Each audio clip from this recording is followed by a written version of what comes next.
Percy and Toby were sent to help with the workload at the harbour on Edward's branch line. Thomas was finding it very hard running the whole branch line by himself, as he had to do Percy's and Toby's work as well as his own. I get no rest, he complained.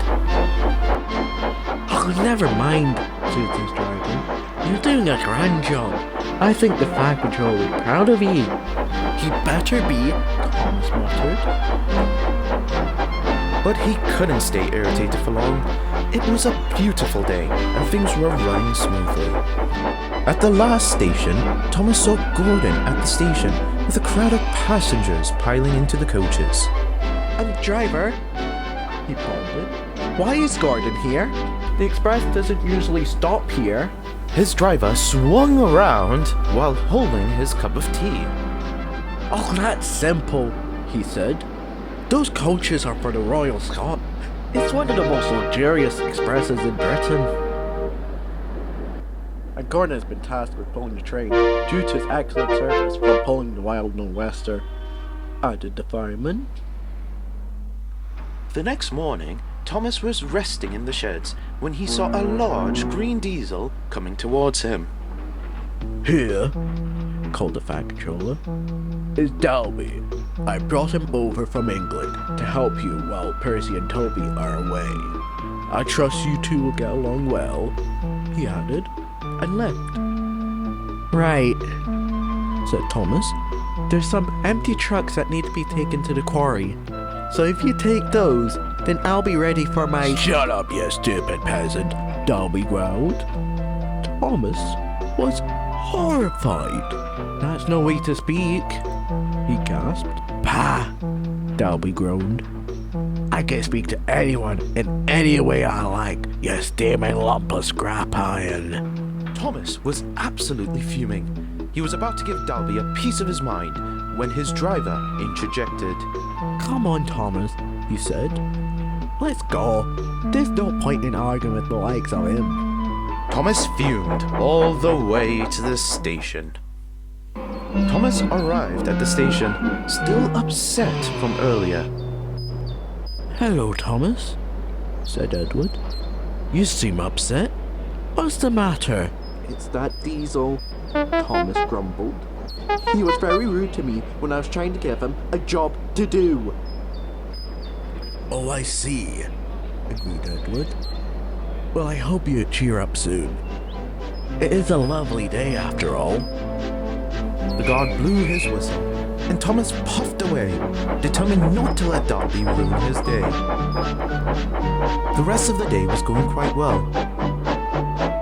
Thomas was making good time, and he even had enough time to get oiled up for each journey. But no matter how hard he tried, Dalby's words still bothered him. Later that day, Thomas arrived at the last station on his branch line, when the station master came up to him. Please leave your coaches here.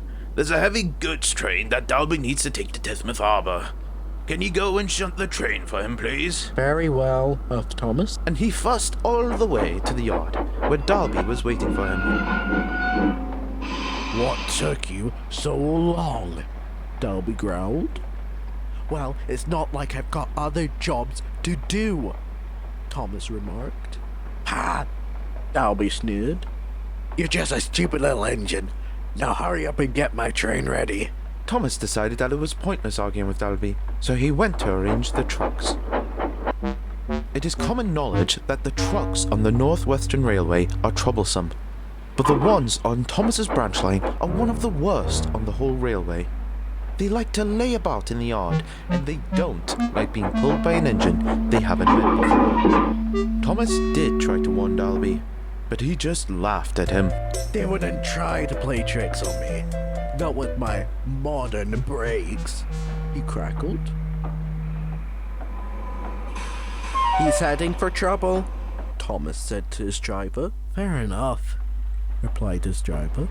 Let's go back and get Annie and Clarabelle. Dalby was having the time of his life. What a lark! What a lark! He chuckled. Imagine a silly little engine like Thomas telling me, a big strong diesel, how to handle trucks. I'll show him. I'll show him. Careful, cautioned his driver as they neared the hill. He was so distracted that he didn't realize where he was until it was too late. The truck's chance had come. On! They laughed. Stop! Stop! Screamed Dalby as he was sent careening down the line.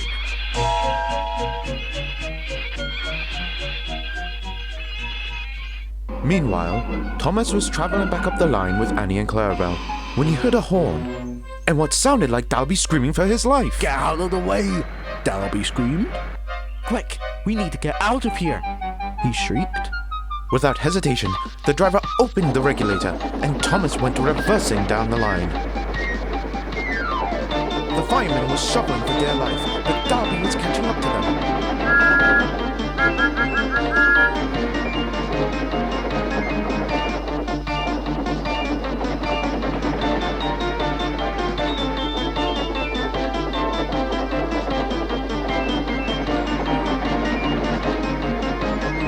They reached the station, and a quick-thinking signalman switched the points to a siding, just in time.